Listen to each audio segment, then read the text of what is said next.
Hi guys, it's Aoife from Words of Clover and I'm here to do my March wrap up. So I had a really great reading month in March, which is absolutely no surprise because it was the Irish Readathon, and the Irish Readathon is my favourite time of the year, my favourite time of the reading year, and I always have a fantastic month reading just a bunch of different Irish books. So the first book that I finished in March was Sally Rooney's Beautiful World, Where Are You? We are following a few different characters. We are following Alice as she's in a relationship, starting a relationship with a boy called Felix, and then we are also following Alice's friend Eileen as she kind of has this on-off relationship with this friend of hers, Simon. I'm actually not going to get into this book because I did a video just recently, I will leave it linked up above, where I read the shortlist for the Irish Book Awards Irish Novel of the Year 2021, and this was one of the books that was on that shortlist. So I talked about this in length in that video, so I will leave it linked up above, and you can get my full thoughts on this book there. But I did really enjoy this and I gave it a 4 out of 5 stars. The next book I finished was an audiobook that I was listening to, and that was 56 Days by Catherine Ryan Howard. This is an Irish thriller which is really unusual in a way because it is the first book I've read that really focuses on COVID and the COVID pandemic. In this book we are following a detective as she's called to a crime scene where a body has been found in this apartment, and the body seems to have been rotting for a few weeks. It's fairly well along in the decomposition stage, and they have to basically figure out who is this in the first place, whose apartment it is, who is the body, and what happened, and was there anyone else in this apartment? Was this a murder, or was it just the case of an accidental death? And then we flash back to kind of around the start of the end of February, the start of March, and we see Oliver and Kira, I think the main characters are, and we see them meet each other, and we soon realise that they start a relationship. And at the start of the lockdown, Oliver suggests to Kira that maybe she should move in with him, and they kind of start out their relationship. They've only been seeing each other a few weeks, and they're kind of seeing this is a great way of really getting to know each other for the first few weeks out. So who is the body? Is it Kira? Is it Oliver? Is it someone else? The two of them have secrets. We find that out during the novel, and we kind of flash back and forth. We're mostly being told through Kira's side and then the detective who's on the case, and then about a quarter of the way through the book we start getting Oliver's side, and this is where the book kind of got a little bit samey and a little bit boring for me, because we were getting the story through Kira's point of view, and then, as I said, a quarter of the way through we got Oliver's point of view. But then Oliver was we were getting the same scenes again and the same settings again through Oliver's point of view as we'd already gotten in Kira's, and I felt like we were reading the same thing over and over, and it got a little bit boring for me. And while it was definitely interesting to see how these characters, they were a lot different sometimes than what we thought, and there were some situations that seemed one way in one character's eyes, and then when we got it flipped and saw it from another POV, it was actually completely different, and that was really interesting and did keep me on my toes a little bit. It kind of petered out for me and it kind of flatlined a little bit. I just found the ending, it wasn't as thrilling or as suspenseful as I wanted it to be, so I gave it a 3 out of 5 stars. After that I read Leonard and Hungry Paul by Rónán and Hession. This is actually a book I'd meant to read last year during the Irish Readathon and I just didn't get around to, but I read Rónán and Hession's other book, Panenka, this year as well, and I really enjoyed the writing style, and that's why I was like, I definitely need to pick up Leonard and Hungry Paul this year. And I'm really glad I did this, because this is just if you need a book that's just comforting and gentle, and it just feels like a little bit of a hug and just a little bit of kind of like a nice cup of tea and a biscuit or something, that's what this book is. It is just such a comforting read, and I definitely recommend it for people who just need something nice to keep them company for a little while. So this book we are following 2 friends who are called Leonard and Hungry Paul. You never actually find out why Paul is called Hungry Paul, and they're both in the early to their mid 30s, and both of them have lived with their parents, but Leonard, his mum has recently died, so now he's living on his own. And we know that the two of them are they would kind of be looked upon as a little bit strange, maybe a little bit weird, because they don't have these big aspirations in life. They're just kind of going day by day. They're just these gentle, unassuming type of people, but just very, very nice, very gentle type of people. There's nothing wrong with them. They're just, they just don't have these airs and graces that a lot of people might have about themselves. And this is just a book about being yourself and not allowing the world and the way the world puts these expectations upon you that you have to hit certain goals and do certain things in your life to be considered worthy or considered successful. That these two people are just doing what they want to do. They're just living their life and going by day and just living a nice, gentle, happy life, and that's just really, that's what they want to do. And It was just such an enjoyable read. I just really liked this. I did like the kind of the plodding pace of it. It just was very like, it was just very gentle for me, and it was just very like reassuring for me. Back of this book, like the way it's described, it says, "It is about those uncelebrated people who have the ability to change the world, not by effort or force, but through their appreciation of all that is special and overlooked in life." And yeah, that's exactly what this book is. I thought Paul has a lovely relationship with his parents. We get some chapters from his parents' point of view, and I really enjoyed reading them and reading like how they look upon Paul as like an adult man living in their home, how they feel about like their son still living with them, and how they loved him, and how they liked his company, and how he kind of helped them, like, you know, be the family and the unit that they are. Leonard kind of, he dips his toes a little bit into our romantic relationship and had some ups and downs there, and it was just really enjoyable just like spending time with these two characters. And yeah, they just feel, as I said, they just felt like something really comforting and warm. And if anyone is looking for a gentle read at any point in their life, I would definitely recommend this one. So I gave this one a really strong 4 out of 5 stars. The next book I read was The Echo Chamber by John Boyne. This is a book that is kind of a parody on cancel culture. We are following a family who are, the dad is a bit of a celebrity. He is a BBC presenter, and he basically does a big faux pas when it comes to social media, and he says something that is really out of line on social media, and we see the effects of cancel culture on him and his family. And this is another book that I talked a lot about, both in the first part of my vlog this month, and also in the Irish novel shortlist. So again, I won't go into it too much, but I gave this a 2 out of 5 stars. Didn't really enjoy it. I had my own issues with this book, and yeah, if you want to see my full thoughts, you can see that there, and also I will leave my review down below. And then I finished the group read for the Irish Readathon, which is Boys Don't Cry by Fiona, Scarlett.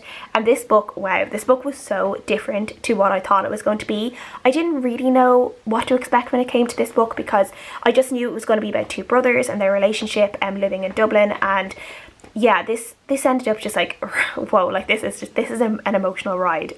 If you don't have your heart broken by the end of this book, you might be made of stone, I don't know. We are following these two brothers called Finn and Joe. Joe's the older brother, he's around 17, 18, and Finn, I think he's about 10, he might be a little bit older. And at the start of the book, we learn very quickly that something isn't right with Finn, and it very, like, you know, if you've read enough or you've seen enough things, you know that it looks like he is very ill. He ends up getting diagnosed with leukemia, and we get flashes back and forth between Finn's chapters, which seem to be set in the past, and then Joe's chapters, which are set in the present day. And we see Joe really struggle with what has happened to Finn, and what has happened to their family because of that. And he's just really struggling in school, he's struggling in his social life, he's kind of looking like he might be going down a bad road, which is what happened to their dad when it came to drugs and being in a gang. And yeah, like that never really leads to anywhere good. We get Finn's chapters again. We see Finn's relationship with his mum and dad.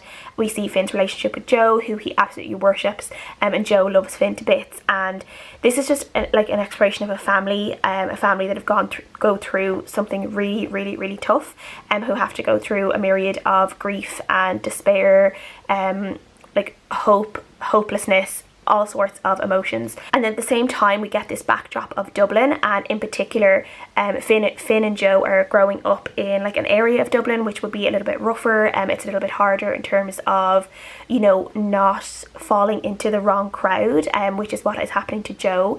And it'd be very easy for him to go down a bad route, because like where he is, there's not that many opportunities. We see them struggle with all of this, but this book, the way it's written is just so beautifully written. Just the relationship between the brothers, the relationship between Finn and the rest of his family. I just loved Finn to pieces, the younger brother. He is just absolutely adorable. I just really felt for him and everything he was going through, everything he was trying to understand. There's a scene in this when he gets diagnosed, and he asks the doctor if he could make his mom and his family sick because he was hugging them, and that just broke my heart. And by the end of this book, like, I was in tears. There was a chapter at the end of this book that I just don't understand what happened, and I've talked to other people like on our Discord group who had read this book along with us, and a lot of other people didn't really understand. I'm not sure. There's just one chapter at the end of this book that just, I don't know, it just feels really confusing, and because of that I couldn't give it a full 5 stars, because I just wasn't sure what had happened.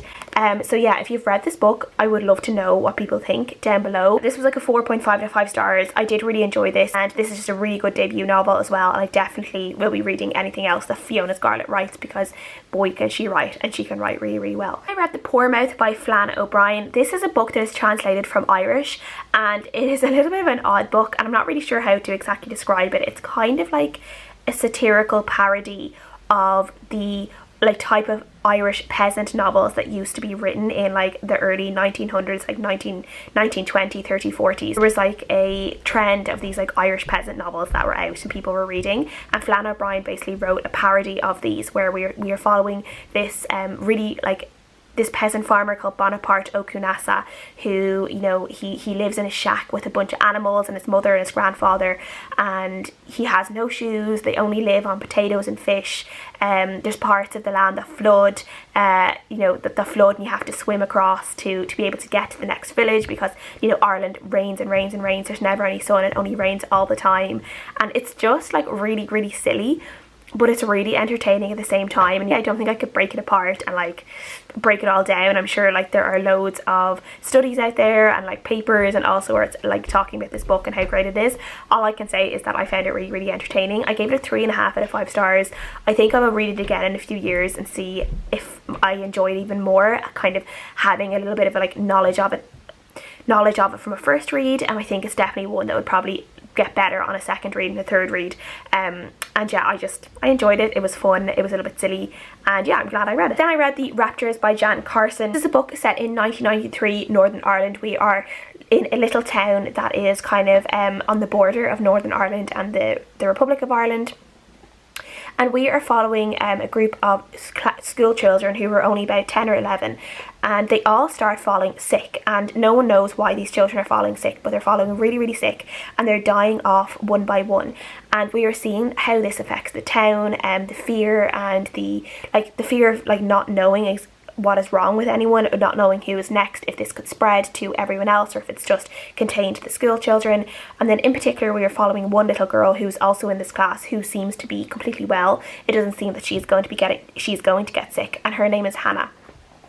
And she has always been a little bit of an outcast with her classmates.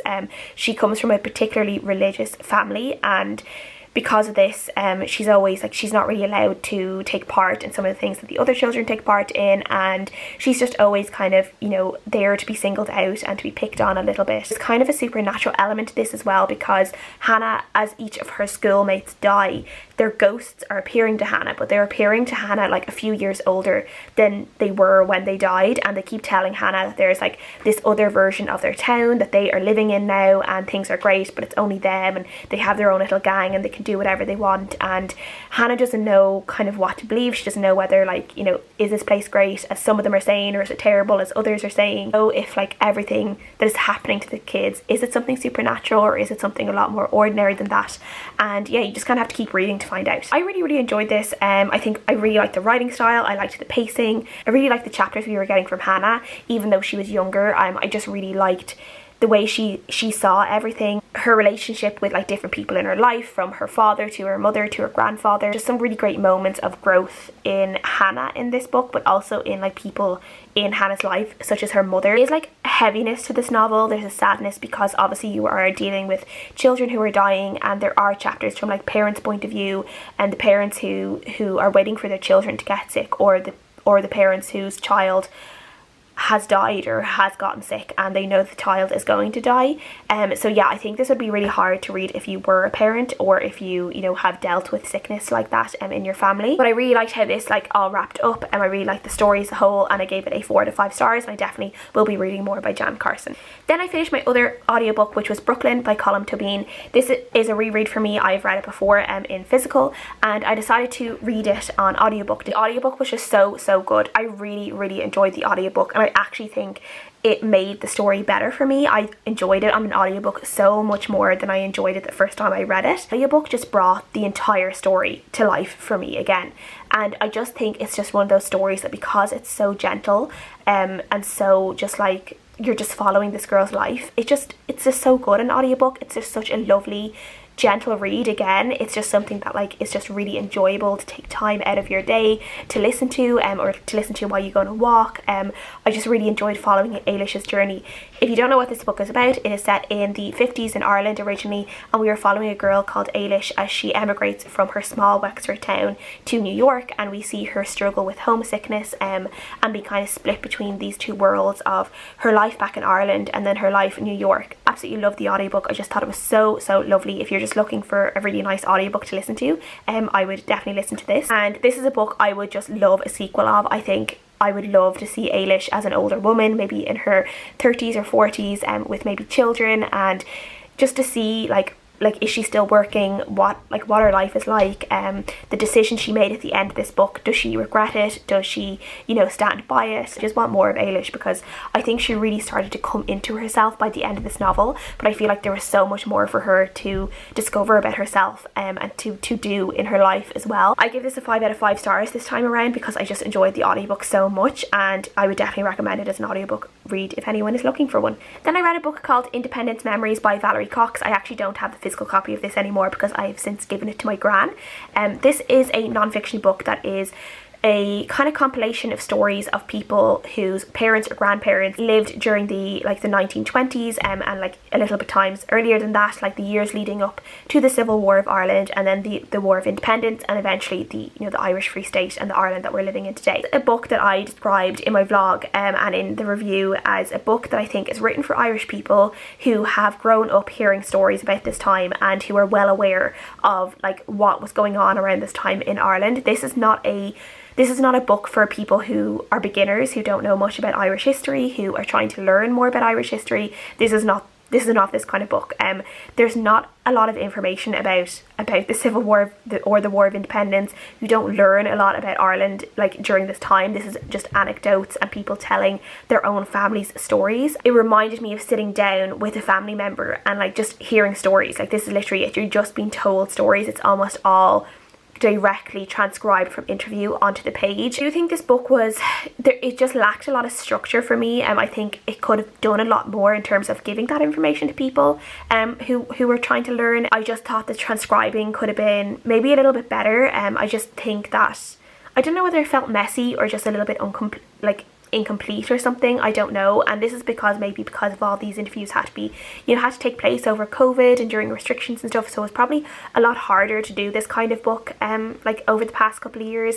But I still did enjoy the book for what it was and for those stories, and there were definitely like snippets of stories that I read out to my dad and to my gran, and we had a good laugh about it. And as I said, I have since given this to my gran because I think she would really enjoy it. I gave it a 3 out of 5 stars. And then I finished a book that was my pick for the prompt of read a children's book, and that was The Little Bee Charmer of Henrietta Street by Sarah Webb. This is a really sweet book. We are following two siblings, a younger brother and an older sister, as they have to move from this is set in 1911 Dublin, and they have to move from their kind of nice big house to this smaller tenement building in Dublin, and their family prospects have really changed. They've had to change their whole way of living, and we see the siblings struggle with their changing financial situation, but also having to kind of just like book up and like go along with things because they want to make things easier for their father, who also isn't in like the best health. See, as they kind of find out that there is like, when you live in a tenement building, like you kind of enter this whole new family, and like there's loads of people who will look after you just because you live in these buildings, and there's like a really strong sense of community, which was lovely to read. And then they also get involved in a local circus that is coming through the town, and also has kind of ties to the tenement community. And through the siblings Eliza and Jonty, we just learn about this time in history and what it was like for people living in the tenement buildings. And yeah, I just really enjoyed this one. It was just really sweet, and I think if you have children who are like 9, 10 upwards, they would really enjoy this. I gave this a 4 out of 5 stars, and yeah, it was just really sweet and I enjoyed it. Then I read White City by Kevin Power. It's another book I read for my shortlist video, so again, I won't say too much about this one. I gave it a 2 out of 5 stars. Again, not one I really enjoyed, but all my thoughts are in that video that I will leave linked above. Read another Irish thriller, and this was The Bride Collector by Siobhán MacDonald. This is kind of a thriller mystery story. You are in this like small town in Kerry, and there are women in this town that are being found dead in their bed, dressed in wedding clothes. And it kind of seems that there's been 3 women now found dead in this way, so it seems that there is like a serial killer like on the prowl. And we are getting the story through 2 different perspectives. One of them is a female taxi driver called Ellie, and then we're also following the story through a local journalist, Scully. This one was fine for me. It was nothing particularly special. I did like kind of finding out a little bit more about the characters' backgrounds little by little, though I do think there was still a lot more about Ellie's background and Ellie's story itself that felt slightly like not completely complete. The middle of this was probably the strongest for me, as like there was a couple of red herrings put in. The end for me just was really messy. There was some of it that just like I don't think like felt particularly realistic or like made sense, but also I don't know, I just felt like who it ended up being, which like wasn't particularly exciting. It just felt a little bit let down by the ending, and it just felt very flat for me. And yeah, I definitely preferred the middle of the book to the start or the ending, which is a shame. So I gave it a 3 out of 5 stars. And then I finished another audiobook, which was Hani and Ishu's Guide to Fake Dating by Adiba Jaigirdar.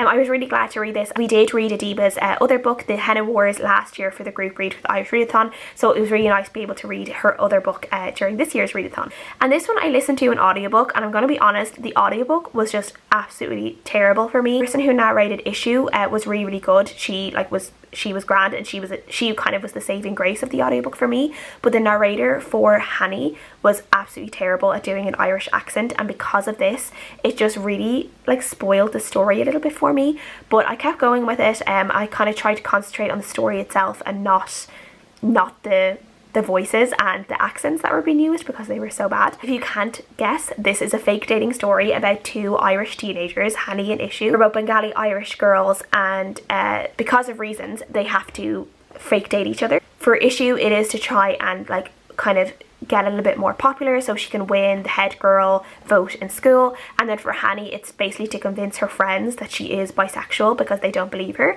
And let me just say, if your friends don't believe that you're bisexual, they are not your friends. Really hard to read in this book had to be Hani's friends, because they were just so terrible. They're probably like one of the worst people I've ever read about in a book. And like I went through so many friendship dramas when I was like Hani and Ishu's age, when I was in school. I've had like so many ups and downs in my life when it came to friends and good friends, and it wasn't until I was in college that I actually realised like what like a solid healthy friendship like felt like. So I definitely felt a lot for Hani in this book, and her fears of, you know, standing up to her friends and then potentially being left friendless. Where, you know, when you're older, with hindsight, you can look back at that and be like, it's better to be friendless than having friends like that. You're better off being on your own and then meeting people who, you know, are actually people who deserve to be your friends. Really enjoy a lot of like the other things in this book. I really like the Bengali culture in the book. I really liked Hani's relationship with her mum and dad were really lovely. I really enjoyed the way she talked to them. The conversations she had with them were so healthy, and I just loved that so much. And then Ishu's relationship with her sister has a rocky start in this book, but also grows and becomes this really lovely thing in the book as well. There were parts of Ishu's story with her parents and her sister, and something that happened with her sister in the story and her parents that wasn't really resolved in the book, and I think it would have been really nice for it to have been resolved. But I guess that's also real life in a way, that not everything can be resolved, not everything can be happily ever after all the time. But yeah, I felt a little bit like sad that there were some things that were left unresolved for Ishu on her side, and when it came to her family. Overall, this was a fun read, and it was just a real shame that the audiobook was such a miss for me, but I gave it a 3.5 out of 5 stars. And then the last book I finished during the readathon was probably my favourite book of the readathon, and one of my favourite books of all year, and potentially one of my favourite books of this year, and that was Trespasses by Louise Kennedy. This is another book set in Northern Ireland. It is set in 1975 Belfast in Northern Ireland, so really in the thick of the troubles here. And we are following a young primary school teacher called Cushla, who also on like some days and at the weekends she helps out in her family bar. And her family bar is kind of strange in that it is owned by a Catholic family, so her and her family are all Catholic, but a lot of their customers are Protestant. Cushla ends up getting into a relationship with one of the customers, and he is an older married man called Michael. We see how the relationship kind of encompasses Cushla in a lot of different ways, and then at the same time she starts becoming invested in a little boy in her classroom because his family isn't going through like a particularly good time, and is being affected by the violence of the time as well. And she starts helping out this boy and helping out his family, and she kind of becomes closer to that family as well, and we kind of see everything kind of comes full circle in a way, and everything kind of interlinks. This book was just so good. I just thought it was written really well. I just loved the relationship between Cushla and Michael, and then between Cushla and the little boy Davy and his family, then like Cushla and her relationship with her own family, because she lives with her mother, but her mother is like a functioning alcoholic, and not all the time functioning either, because sometimes can be like, you know, completely out of control, and Cushla has to deal with that almost every day. And we see how all of this like combines to just her going through like so much during this time, and then between all of that in her personal life you also have everything that's happening on the outside, the violence and the terrorism.